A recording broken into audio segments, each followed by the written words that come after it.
in what we would call the third world. Terrible terminology. But this is, that terminology was developed in the height of the Cold War, when the U.S. was fighting with Russia over communism. 120 unaligned nations were gathered in Bucharest, or Budapest, one of those nations in Hungary. And they were asked, which do you prefer?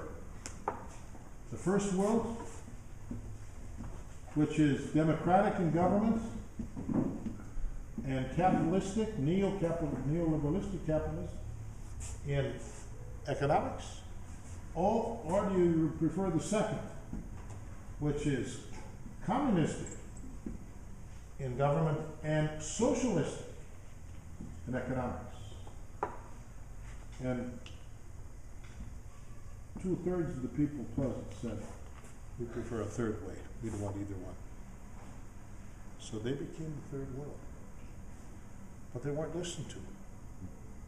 And to this day, they are the third world. What has happened? You know, as I mentioned just in passing earlier, that Gerard Lemsky, that cultural anthropologist of the late 60s and 70s, talks about 5 different categories of cultures. And let me touch on these so we can get a sense. And that is the hunters and gatherers. And I think, well, they don't exist anymore. Oh, yeah. The Maasai people and the Pygmy people of Africa, Bedouin people of the Arab world along the Amazon, they're hunters and gatherers. And then there's the simple horticulturists, the people who farm small plots of land up to 3 acres about, with wooden tools. The way the people of God, after the formation of 40 years in the desert, they were nomads, huh? And then when they crossed the river with Joshua and were given Canaan, they became simple horticulturists. Because then there are the advanced horticulturists, the same, small plots of ground, but working with metal tools and no moving parts. Maya people, hoes and machetes. And then there are the agrarian people. That's the people who produce food the way we do, with mechanized equipment. And then the industrialists.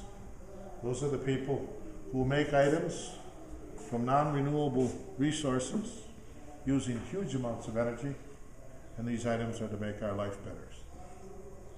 That's the golden age culture of our era. That's the dominant.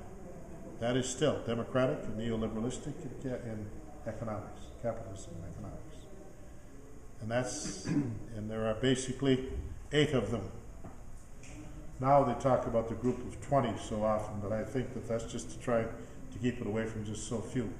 But the 8 are Japan, Germany, Italy, France, and England, USA, Canada, and Russia. But they are the principal neoliberalistic capitalists, democratic, some form of democracy, governments. And you'll see them in the paper. They talk about them as the group of 7, the group of 8, sometimes the group of 20, because they like to include what they call emerging nations. Like, for instance, India. Take a real good look at India and see what's the difference between the very rich and powerful and the masses that are poor. And this new system of government economics is supposed to help. It's not.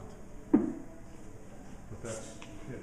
Anyway, the one thing about that form of capitalism that's a little bit scary is if it's neoliberalistic capitalism, the criteria for growth are good.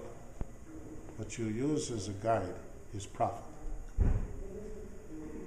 You got to have profit in any business within our own system of economics. We understand that. But it's the care and the concern of the use and the care and concern of the acquirement of it that is very important. And that's where social justice comes in really strong.